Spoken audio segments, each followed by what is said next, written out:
So good morning, everyone. Thank you for joining us for the 8th JCOM Masterclass. Our today's webinar topic is how to increase inventory turn in your jewelry retail business. Today, you will discover the proven strategies to optimize your inventory management and boost your profitability.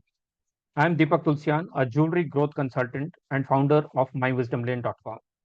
My mission is to help jewelers build a scalable and profitable omni-channel brand.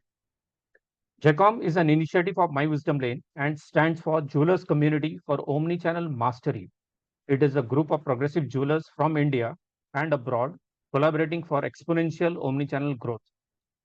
I am thankful to our speaker, Mr. Gaurav Bawa, founder of Retail Grow and a proud member of our JCOM group, for taking time out to share with us his proprietary SIDOR framework for inventory management. Before I invite Mr. Gaurav Bawa to present, let me briefly set the context of inventory management and then introduce our speaker.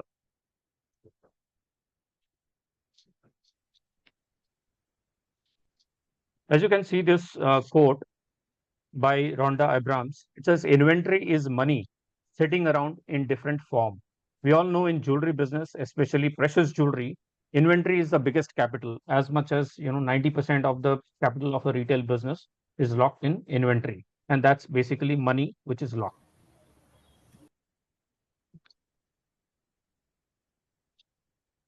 So what is the definition of inventory turnover ratio? In simple terms, it is the cost of goods sold divided by average inventory. It is also a measure for efficiency at which a company can convert its inventory purchases into revenue. Here are the benefits of having a higher inventory turn ratio. So with a higher inventory turn ratio, you would be able to sell higher because you would have more fresh inventory. It will help you with higher cash flow because you will have less capital blocked in the form of inventory. So remaining cash, you can use it for other operations or even new investments, opening new stores. It will also lead to reduced risk of obsolete inventory which is dated, broken, not selling. So you will have less such inventory.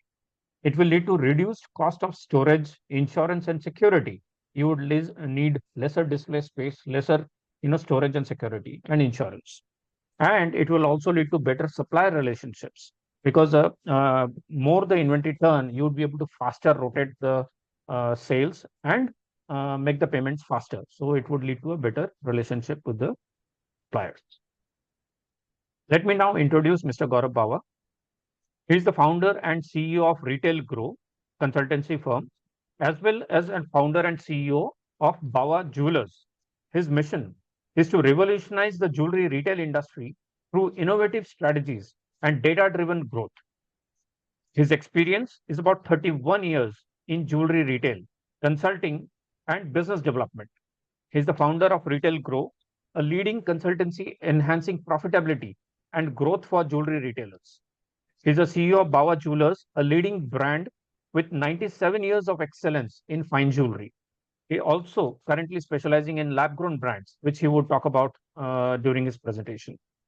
At Bawa Jewelers, they are able to achieve 2 stock turn in a year in diamond jewelry and 6 stock turn in gold jewelry. He has also developed a SIDOR framework, which is his proprietary framework for optimizing inventory management and boosting return on investment for jewelers. He has completed a PhD on this framework from Switzerland, Geneva. So with this, I would like to invite Mr. Gaurav Bawa to kindly present. Right.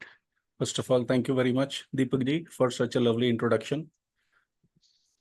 And I would like to thank everyone else because it's the first hour of the day, and I can see all committed people who really want to grow their business. They're already here. So thank you, everyone. So let me just start the presentation.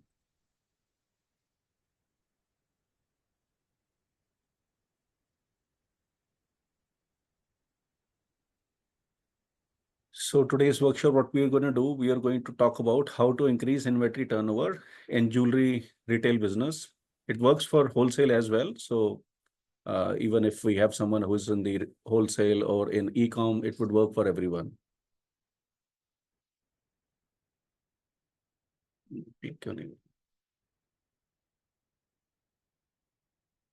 So Deepak ji has already given a brief about me, so I would not touch that much. I'm Gaurav Bawa. I'm the founder of Retail Grow, which is a consultancy brand, co-founder of Iris Fine Jewels, which is we sell finest lab-grown diamonds under that brand. I'm the CEO of Bawa Jewelers. I'm the third generation up there. My grandfather, he started it. So I'm India's first retail coach who's a retailer himself. Generally, we come across coaches who do coaching, who help people grow their businesses, but they are not business owners. They don't get to know what exactly are the real problems in retail. And specifically, what I've seen in jewelry, it is a totally different animal. So you have to fine tune everything with great depth. So these are these two stores what we have. One is Baba Jewelers. The other one we just opened up 2 months back in July in Pacific Mall in Delhi, which is in Tagore Garden. So I keep coming on CNBC as well. In the last probably 4 years, I've done over 50 interviews with them. I do coaching as well. So in fact, Deepak ji was also present there. I did my seminar on 24th of July. So he was there as well. In fact, Dave was also there. So we had almost 150 retailers, almost 100 were jewelry retailers over there. And we had a big turnaround over there. We were like really packed that day. I'm really grateful for that. So these are the sessions, what I keep doing. In fact, this was my first masterclass. Then I've done coaching with Talla Jewelers. So he's the CEO of Talla Jewelers, Mr. Aman Talla. So he gave me, he said, we increased our profits by 2.5x and opened one more store with existing stock, absolutely transformative content. So when we started off, in fact, he was my first client. So I started off, I was not in consulting earlier, but that's how it started. Then I have another client. I worked with him. That's Dr. Sanjay Kalsi. In fact, we both did our PhD together last year from Switzerland. And he's a part of JCOM as well. In fact, all three, they're a part of JCOM as well, in fact. Yeah. So he wrote, Gauravji is the only retail coach who is a retailer himself and understands the depth of the retail industry like no other coach. His insights are unparalleled. So that's another client of mine. That's Mr. Akshay Verma. So he's the managing director of Verma Jewelers in Solan. So he wrote, the coaching provided actionable steps that were easy to implement, and the dedicated backend team support was throughout. So we have a dedicated backend team as well. So he wrote about that as well. We have seen significant growth in our profits within weeks. So before we move forward, I would like to share my journey. So I started my dad's business in 93. And when I joined, we were doing decent business. We had a smaller store around 500 square feet. It was in a like different back market area. So then when I joined, we were not able to grow our business. Like earlier, just my dad was doing it. And then I joined as well. So I had to like really push myself hard to bring it to the next level. Then in fact, I have a younger brother as well. He joined later back in 97. And still we were not doing that great. So then we thought probably we are doing something wrong. So then we shifted our store from that 500 square feet to upmarket, which is like almost 3,500 square feet, what we have right now in this space. And that's the store I shared the image as well. So while we were doing that, that was way back in 2004. And earlier we used to do everything on we had no salesperson, we had no billing accounts, nothing. So we used to do everything on our own. So that time when we bought that space in 2004, we had planned to shift on that store in 2005. Probably we took a 1 year target. And in the meantime, we thought that probably we can go out to successful jewelers and ask them for help. So when I went out, I went to almost 3 jewelers that point, and no one shared anything. In fact, one of them really humiliated me and like chucked me out of its store. He said, don't come back. We don't share anything. So that was the day it really hit me hard. So I realized that people in our industry who are successful, who are able to do something, they don't even want to share what can help others, because it is a really tough journey to take you to the next level. So then I went on the journey, started on my own, and I could like manage everything on my own. I attended a lot of many like coaching seminars, everything. I've been on learning journey since then. It's been over 21 years now. So I have done Rahul Jain's coaching as well. I've done his marketing course. I've done many courses, you name it, and I have already done all of them, right? So then probably 6 months back, an incident happened in in our close relationship. So that guy, he committed suicide because he was not doing good in business and he had a big debt and he couldn't make up. So that day I thought that's not going to work, because I was doing one-to-one coaching, probably 10 to 15 clients in a year. So I thought, let me take it to the next level. So that's how this whole group coaching started for me.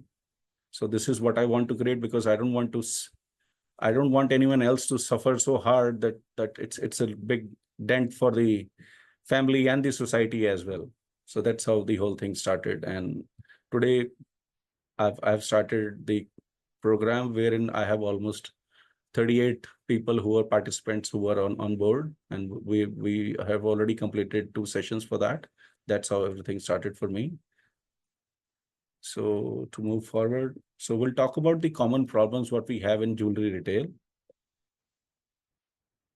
So the first one is poor cash flow. So that's cash is the lifeblood of any business, and it is hard to manage your payment commitments if you don't have the right kind of a cash flow what you want to have. Then there's intense competition. So it's constant pressure to outperform your competitors as well. That's a constant battle. Then in retail, we have a limited space. Space is a big constraint, and that gives us limited stock display options. We don't have like you go to a bigger space which has got 20,000 square feet. In jewelry retail, we generally have 3 to 5,000, maybe 2,000, 1,000, depending on what scale we are in. Then there is a problem of limited inventory. So balancing the inventory, it's a balancing act, right? So which leads to stock out and lost sales. Difficult to predict customer demands as well. Then we have low margins. The profits are squeezing day by day. Loss of interest in business. What I have as well seen, like most of the jewelers, they don't want their next generation to come in the business. That's what I've realized while talking to them. Then their operational efficiency, which is a silent killer, slows growth and drains resources. Then the next is unreliable vendors. The commitment issue, so which is cause of delay in delivery timelines, hurts customer satisfaction, because in retail, if we promise our customer we will deliver on this day, and if our vendor doesn't deliver on the same day, so we go for a toss. We can't face it. It's really difficult to do that, which damages our business reputation as well at times. So as a result, what happens is we start getting lower sales, and that is the biggest problem what we generally see, which indicates there are deeper issues. So I just want to like look at it with a different angle. So are these problems or these are symptoms? So actually what we see on the surface is totally different, and what lies beneath is totally different. So what we need to do is we need to identify the root problem. Why is it coming up again and again? Because even if we do something, it comes back again. So I'll create a context here. So suppose you have a wall and there's a crack in the wall, and what we would do, we would generally paint it and just solve the problem. How we solve it? So first we understand what is the definition of solve. So till the time we don't understand the definitions of the words, it is really difficult to implement it, right? So first is solve means tackling and managing the symptom of a problem. For example, like I showed the wall example, it would be painting over a crack on the wall. The outcome would be a temporary relief, and the crack would eventually reappear after a period of time. So what we need to do is we need to resolve. So how you resolve it? First, understand the meaning. Resolving is identifying and eliminating the root cause of the problem.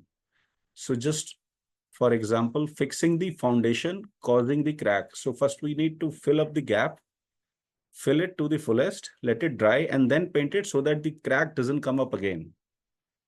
So that would be a permanent solution, ensuring the crack does not reappear. So let me introduce the SIDOR framework.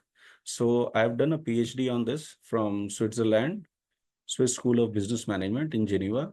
So this framework, it is a tailor-made for retailers and varies. It is totally different for every retailer, but we need to tweak it to the best so that it works in your organization to the best.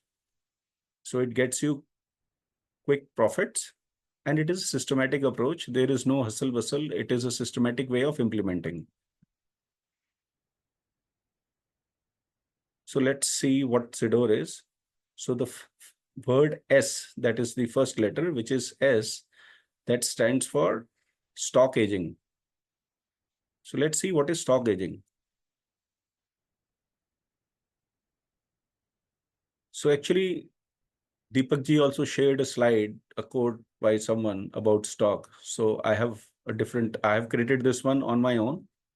So it says, your profits are parked in your inventory. Keep it moving to keep earning. So your profits are parked in the inventory. Keep it moving to keep earning. And it is a very profound thing. If you can understand it, it works best. You would get to see where is it you're stuck. So generally what happens in retail, non-moving inventory based on our work with jewelry retailers, what I have seen is 50% of the stock in gold jewelry is over 1 year old. And 50% of the stock in diamond jewelry is over 2 years old. So before we move forward, let me just share it with an example. So we are trying to do business. While doing business, actually we are going on a uphill to make profits. So if you have to go uphill, there are two trekkers. One is this one who's taking the least amount of material that he should carry on the trek. So what he's doing, he's would not get tired, first of all, because he's got less load. Secondly, his speed would be even faster. So if you see the other one who's taking all the bags that was sitting in his home on a trek, he would be tired very soon and his speed would also be slow. So that's what we're doing with our own stock as well. That is why we are not able to grow and manage our company. So the two most important numbers that can double your profits, first is stock aging and the other one is stock turn ratio. So we generally hear the word which is stock turn ratio. How to do it? There is a different way of doing it. So I'll show you how we do it. This is how you calculate stock aging. So everything is calculated in days, number of days. So suppose you have product one, which is sitting in your store from last 40 days. Product two is sitting for last 360 days. Product three is sitting from 10 days. Product four is sitting from 190 days. Product five is sitting from 600 days. So you add up all five of them, the total comes to 1200. And we've got 5 items in stock. So divided with the number of pieces we have in stock. So you get the number of 240. So that's the stockage what you have in your company. So generally what we have seen, if we have a stock which is less than 180 days, so then you would be at an excellent space. If you have stock which is over 730 days, then you are at a critical situation. So you should look at it with an alarming thing. Now, how to calculate STR, right? So the cost of goods, whatever sales you have done, you just need to calculate the cost of goods. Suppose you have a sale of 100 crores and you have a stock sitting in your store, which is averagely at 40 crores. Your stock STR, stock turn ratio would be 2.5, 100 divided by 40. So how you increase your stock turns, right? So as soon as you start working on the number of your stock aging, you try and reduce the number of your stock age from 240 to 200, your stock turns will start moving up on its own because you would not have any dead inventory, non-moving inventory in your stock. It will automatically start working. So actually we need to work on the stock age. The STR will start moving on its own. So there is a very good relationship between them. So that's what happens. So the next SIDOR framework, we have I, which is identify reliable vendors. So generally what I have seen, when we select on the vendors, we select with a different way, right? So let me give it to you with an example of a well-oiled machine. So if we have a machine, like we have an engine in our car, and if one gear or one pulley is not working fine, so the car would not run, right? You will have to halt, you will stop everything and then get it rectified. So it works the same way with the vendors as well. We have to make sure that all the vendors are working to the best. So generally, how I used to see my vendors earlier before I got to understand things. So that was either on good price. So we're looking for lower prices. The next is we look for pay later convenience wherever we used to get credits. And then it was about old relationships. Wherever we had relationships, we used to work with those vendors. And then we had limited options. We couldn't find a better vendor for that same category of jewelry. So we used to get stuck with the same vendors. So the importance of identifying reliable vendors is you need to make sure that they're consistent on the quality of products, efficiency. There should be no delays. Then growth, they should be at a space wherein they are scalable. Like if you have a growth in your own company and they're not able to support you, we will go for a toss, right? Then it's about profitability. It should directly impact your profitability and should create a better customer satisfaction when they see the products. So vendor supply capacity, so it should at least be 4x of your own sales, right? So if you're selling, say, like 5 kgs of chains in 1 month, the vendor should be able to supply at least 20 kgs. He should have a production capacity of 20 kgs. If you're working who is not able to do that, then you will get stuck with that same vendor. Avoid bottlenecks. So that would help in, like, he would not be a bottleneck if you take care of that. Then the next is on-time delivery, which is very important, which ensures your customer demand is always met. That directly impacts your inventory management and sales. Then the rejection rate should be less than 5%. So which is about quality assurance, high quality products all the time, and it impacts your customer satisfaction. Suppose you sell something and if diamond falls off, your customer gets irritated, so which is not good. So we need to make sure that there is rejection rate is really low. Then you need to see the gross profit contribution. Suppose you have a gross profit of 10 lakhs in a month and you have 10 vendors and one vendor is giving you profitability of 2 lakhs out of those 10. So you need to make sure that you keep working with that vendor and make him understand whatever you want to do. Just work with him because it directly impacts your profitability. Then we need to even see the vendor contribution towards the total sales. How much impact he's creating on your sales, like what is the percentage each vendor is able to contribute to the total sales.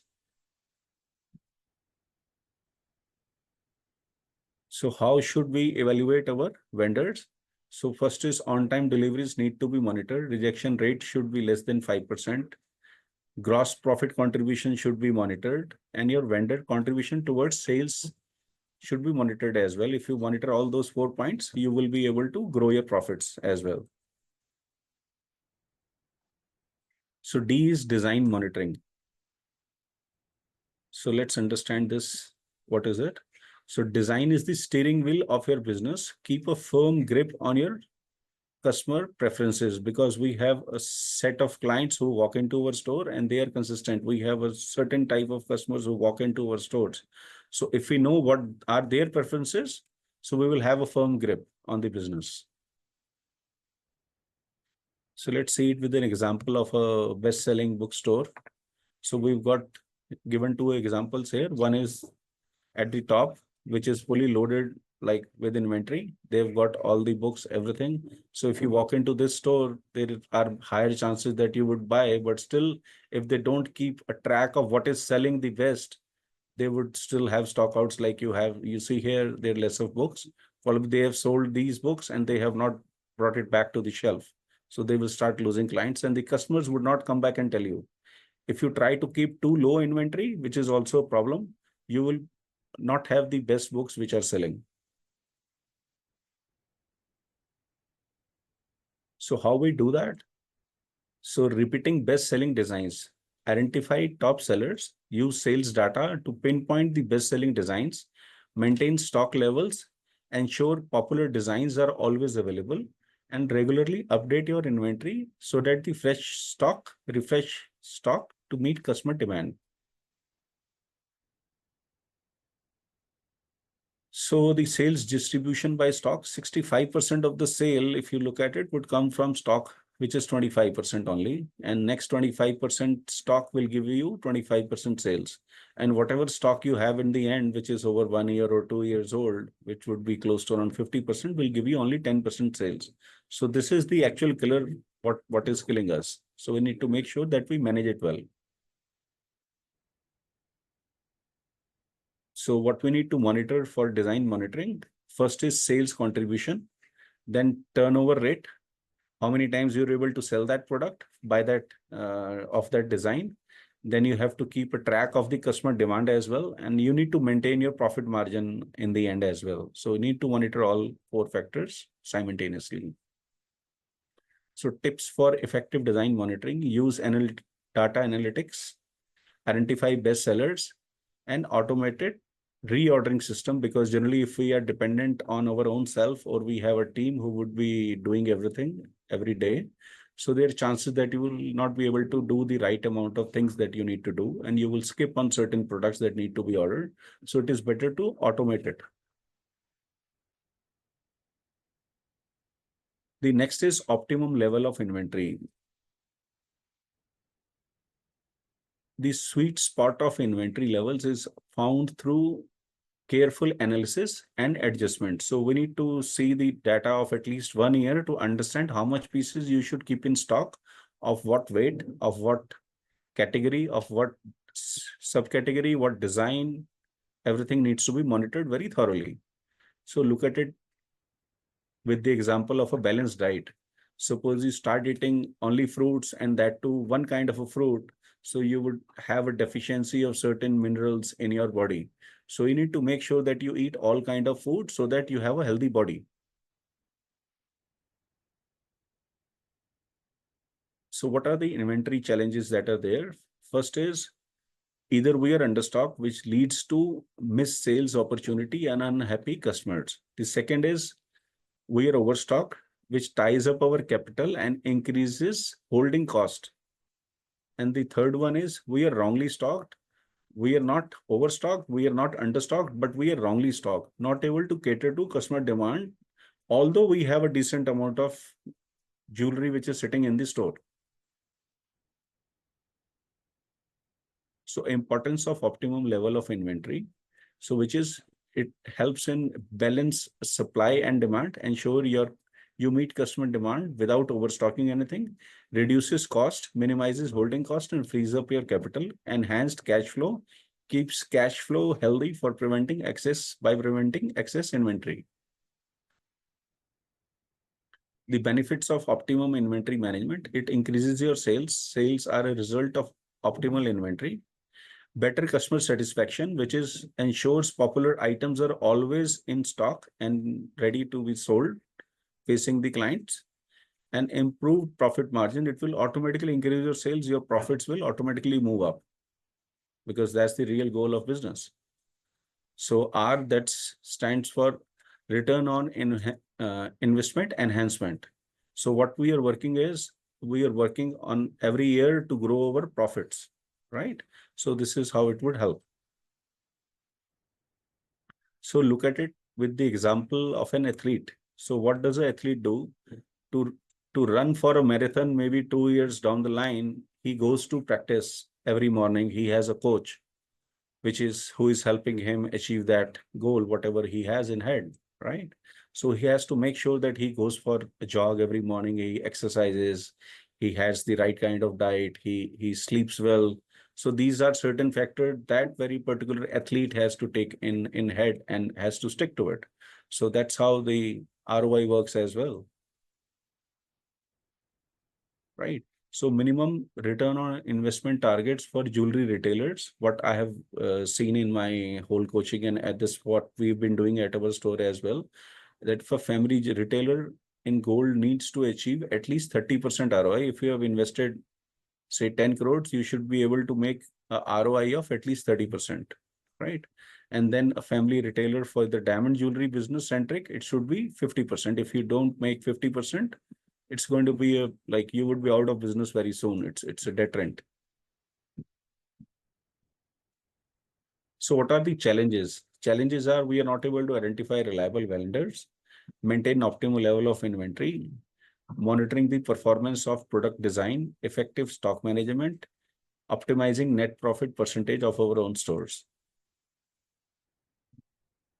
So what are the solutions? Solutions are regularly evaluate vendor performance, implement systems to track bestsellers, maintain a balanced inventory, effective stock management to ensure high stock turns, keep a close watch on your net profit percentage. And that's what we really need to do in the end.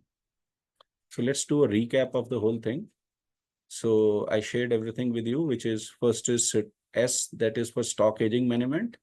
I is for identifying reliable vendors. D is for design monitoring. O is for optimum levels of inventory. Then R is for ROI enhancement. So that brings my whole presentation to almost an end. Now I have got a gift for everyone because I was thinking what I should do because this platform, I can't sell anything, right? So generally what I do, after that presentation, I generally make sure that everyone registers for my program. So this is what I'm not doing here. So as that's what the culture is at JCOM, I already know it. So I've tried to do something else here. So I have created a gift for everyone on the group. So you can book a one-to-one Zoom meeting with me, right? Generally to book a Zoom meeting, and you can call me on this number. It is already there. So probably you can take a photo of this. You would have my number as well, right? So I generally charge 25,000, but today what I'm doing, I'm giving you a complimentary, which is going to be absolutely free. So you can book a Zoom meeting with me. Anyone who would like to go further deeper into it and understand and discuss their actual issues. So we can have a one-to-one and which would be absolutely free. It's like just a gesture of love from my side to everyone who are there on the session today. And now what we can do, we can do a Q&A, and that I here close my presentation. Just give me a minute. I would close, stop share. Yeah. Thank you, Gauravji. It was a lovely presentation and very insightful. I'm sure everyone would have benefited from this. You exactly timed it well and completed in 30 minutes as promised. All right. So Thank great. you. So before I open the floor for questions, I would read out, one or two questions that were given during the registration. The first one is how to sell dead stock. How to? Sell dead stock, How to non-moving stock. Okay, so to manage your non-moving stock, there are 4 ways of managing it, right? The first is you can incentivize your salespeople to sell it. The second is you can incentivize your customers to buy it by giving discounts, deeper discounts. The third is you can send it back to your vendor and ask them for a replacement, right?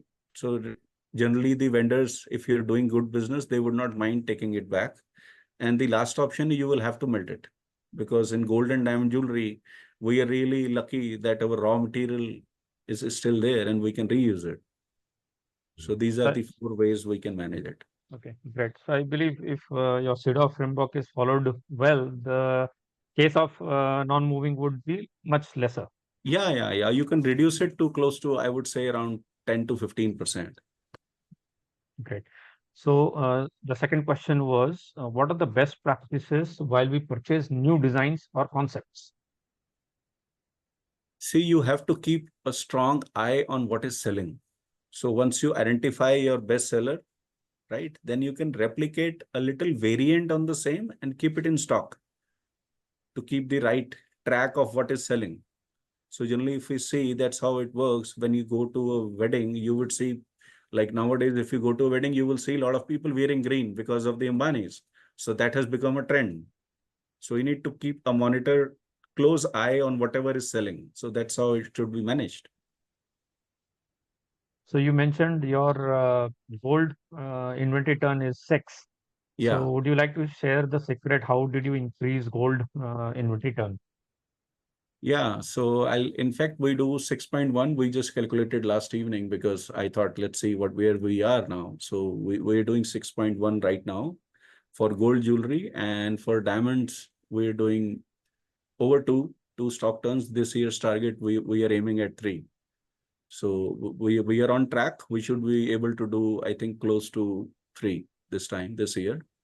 Inventory turns on gold, we are aiming at 7 this year, and we would be able to do that as well. In fact, our sales have gone up almost double this time.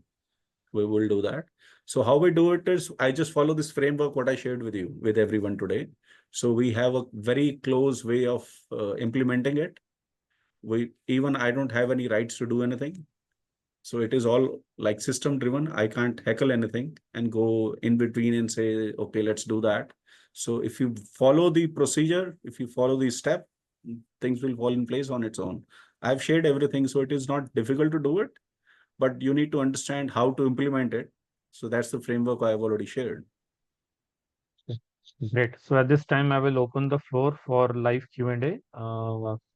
Anyone who wants to ask a question, kindly unmute and you may So, ask. no, okay. Yeah, can I go first? Yes, sir, please. Babaji, we are into high-end diamond jewelry. Yeah. So what happens sometimes with us is that, although we do repeat certain designs which sell fast, but Right. because it's so high-end, a lot of times we're also scared that, when the client comes back and looks at the same piece again, they're not very happy that, something that they thought was so exclusive, then they bought it. And these are expensive pieces. Right. And so that sometimes holds us back from repeating a bestseller. Fine. So there's a constant need to, get new designs and, keep kind of raising the bar. Right. I totally understand. In fact, I have visited your store as well, Ishuji. It's okay. Yeah. As a So mystery customer. yeah, absolutely. We didn't buy anything, but it's a Okay. beautiful store. Thank I you. would When was really this? compliment. I think that's the time I met Deepak ji, probably 3 years back. We had gone there for some seminar for 2 Yeah. days. Yeah. Okay. And in fact, Deepak ji Okay. was one of the speakers up there. That's how we met. Acha. So that time we were thrown out in the industry, in the markets, to go and visit few retailers. Okay. So we thought of visiting you because heard a lot about you. In fact, Yeah. talk about How do we your tackle that? Yeah. yeah, I'll share. It's not difficult. First of all, if you look at the customers who walk back to your store within 1 year would not be more than 2.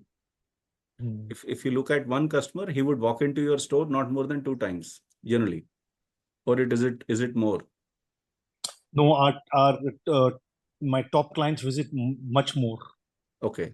So if your top clients visit much more, so then you have to strategize it in a different way.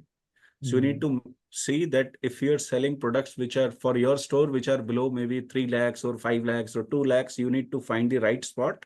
So you can keep replenishing those pieces with the same design, and the rest you need to create a new design every time. So Yeah, no, I'm not worried about the low. I'm talking about the more higher end, 20, 25, 30, 40, 50 lakhs. Yeah, for that, you cannot replenish the same design. I would never recommend that because yours is like boutique kind of a thing. So it would not work for you. So this is for masses.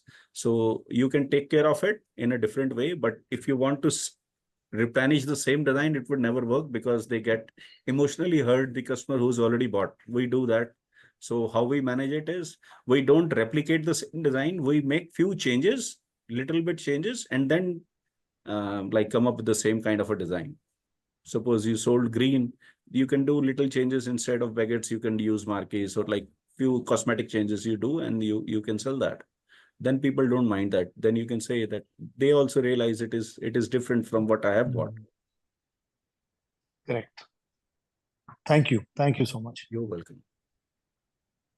Thank you, sir. We have a question from Jadip. Jadip, you can unmute and ask, please. Hello, good afternoon, sir. Hello. My question to you is I'm into silver jewelry, and what happens is we are selling our products on MRP basis. Okay. Right. Because we are online as well, and then we are selling through our offline channels also.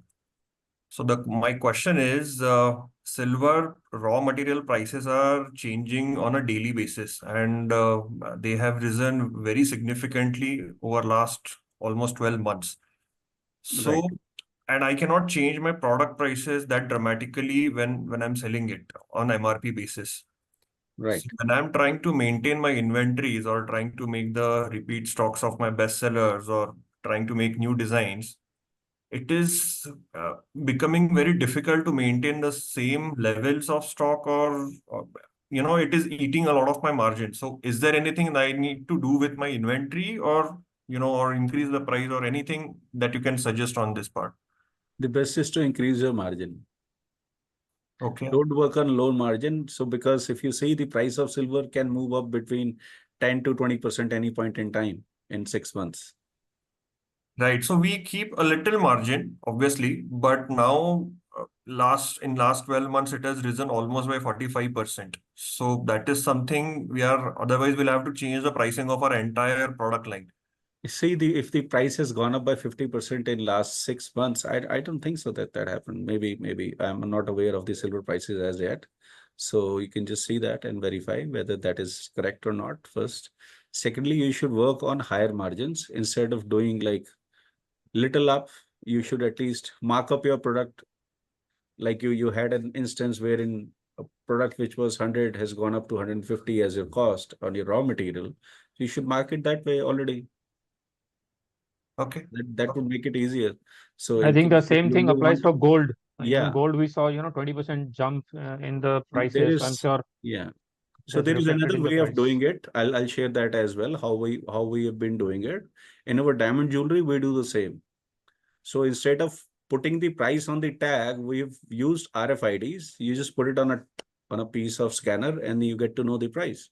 So every time the price changes on the back end, revises it on its own.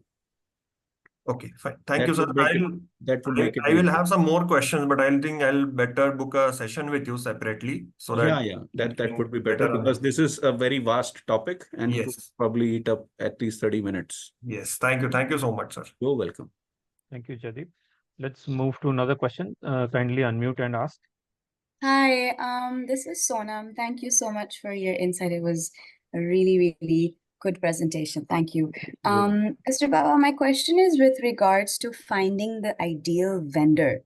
In my experience, I've seen that, for example, the 5% of discarded pieces have been a little difficult. I really enjoyed the standard that you maintain, but any advice on how to not change, but increase the standard quality and the intensity mindset of a vendor that you're working with? If any insight, that would be really helpful. Thank you. So you need to make sure whatever defects you get from your vendors, make a list of that, and then have a assessing system for each product what you get in your store. You should have a QA team who will assess each and every product before it goes for tagging.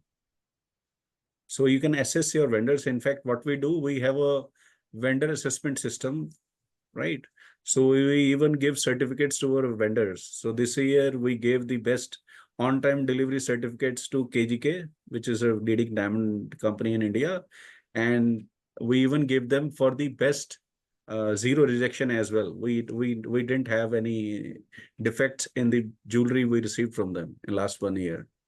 So we gave them 2 awards this year. Gaurav, you may also want to talk about the auto-generated mark sheet that goes to your vendors. That will take too long. I don't think we need to get on that side. Probably, yeah, we can do it some other time. Because then if we go deep in, I can probably spend 2 hours on each topic. Yeah.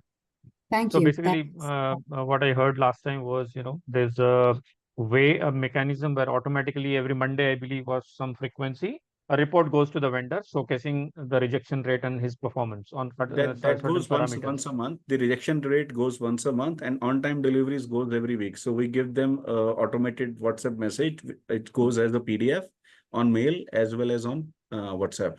So it states that these are the delays in the orders, and this is what your throughput was in the last 1 year. This is where you stand today. So if you're not able to sustain this, you will be out. So we get the 3 chances. So if you're able to do it, fair enough. Otherwise, we say, sorry, we would not like to work with you anymore. And So that is very strict, because it is going to hamper my reputation. I don't want to do that. So that's the internal mechanism to maintain the quality standards. Absolutely, absolutely. I hope I could answer your question, Sonamji.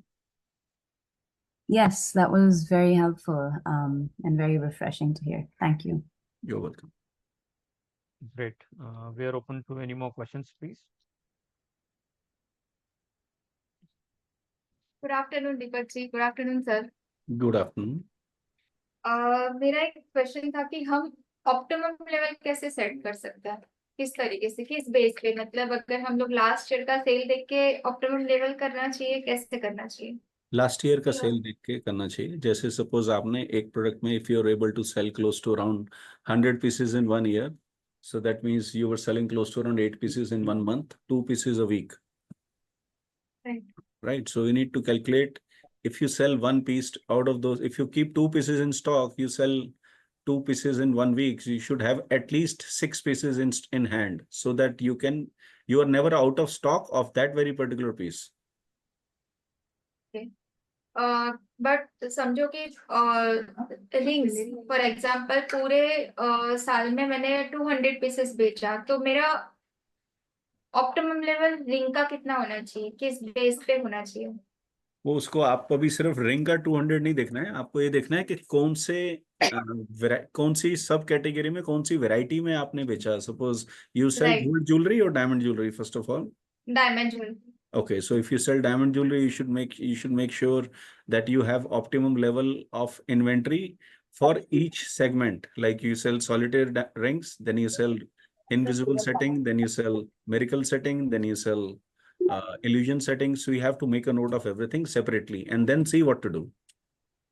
You can't do for the whole category in one time. Okay.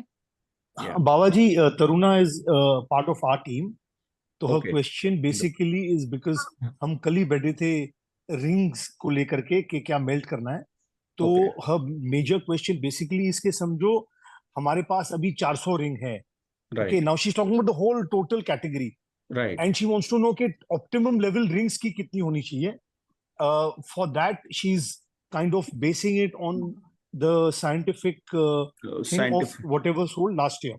Right. So what I would answer it to the best is, okay, instead of looking at that you've sold 400 pieces of ring in 1 year, you should bifurcate it of what kind of design. Probably we already call it with some certain kind of a name. Correct. Spoke, miracle setting, solitaire rings, color stone rings, right. whatever. So bifurcate it. So you need to bring it down to that level first, and then you can see how many pieces to have in stock.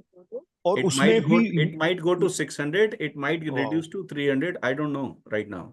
I'll have and to उसमें भी price point भी करना पड़ेगा. In that we'll have to do the price bracket also. Absolutely. तो बहुत मेहनत है मतलब. सर मेहनत तो है, लेकिन आपको ज्यादा नहीं करनी पड़ेगी. अगर आप हमारा साथ लेंगे तो फिर मेहनत ज्यादा नहीं होगी, थोड़ी सी होगी.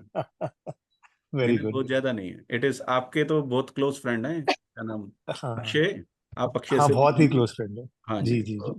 So he's very close to me as well. Like okay. Yeah, so you can ask him. He would share everything. Of course. Yeah, उनकी पूरी कंपनी में इम्प्लीमेंटेड है सर सब कुछ. Okay, great. हाँ जी, आप उनकी कंपनी विजिट करके आइए ना. जब नेक्स्ट टाइम जाएंगे उनके घर रहने, तो स्टोर पे भी जाइए. उनके स्टोर पे मैं सर 4 बार होकर आया हूँ.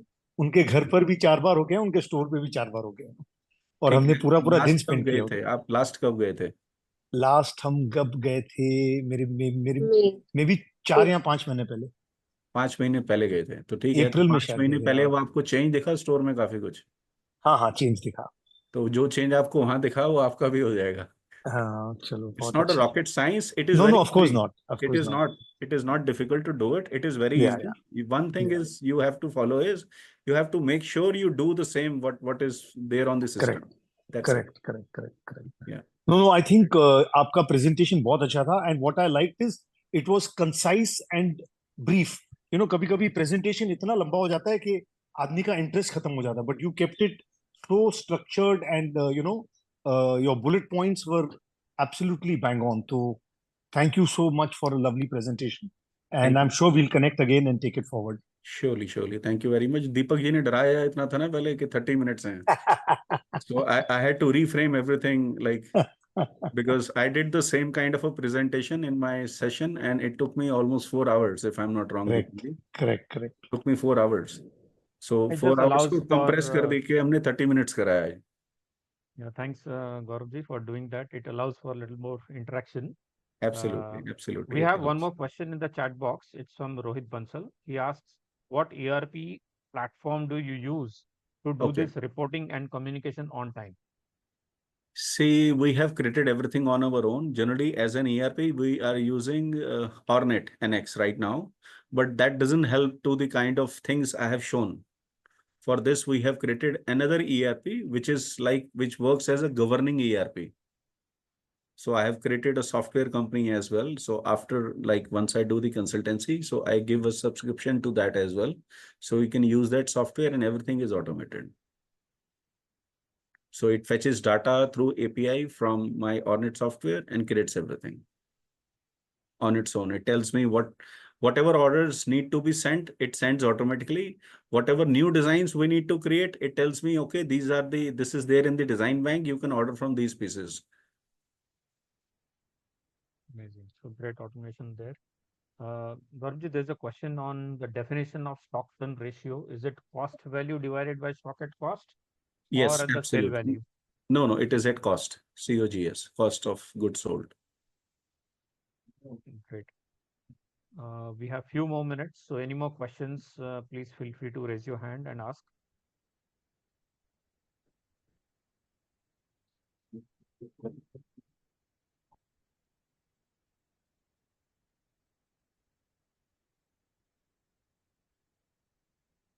Okay, great. So I believe a lot of people may be waiting to get in touch with you directly. So I would probably bring it to a closure now. Thank you, Gauravji, once again for a beautiful and very insightful presentation. And thanks for everyone to actively participate and join this webinar. So hope we will come back soon with one more topic and one more speaker from the industry. Right. Thank you. Thank you, Deepak ji. And thanks everyone. Thank you, Gauravji. Thank you. You're welcome. Thank you, And sir. Thank you, everyone, Thank I you. think everyone must have already noted down my number and just feel free to call me if you have any question. I would be very comfortable and easy to connect with you. Don't hesitate. You can send me anything on WhatsApp as well. I would reply back. Thank you. You're welcome. Thank you. Thank you, Okay. everyone. Bye-bye. Thank you. Thanks, Deepak ji. Bye. Thank you.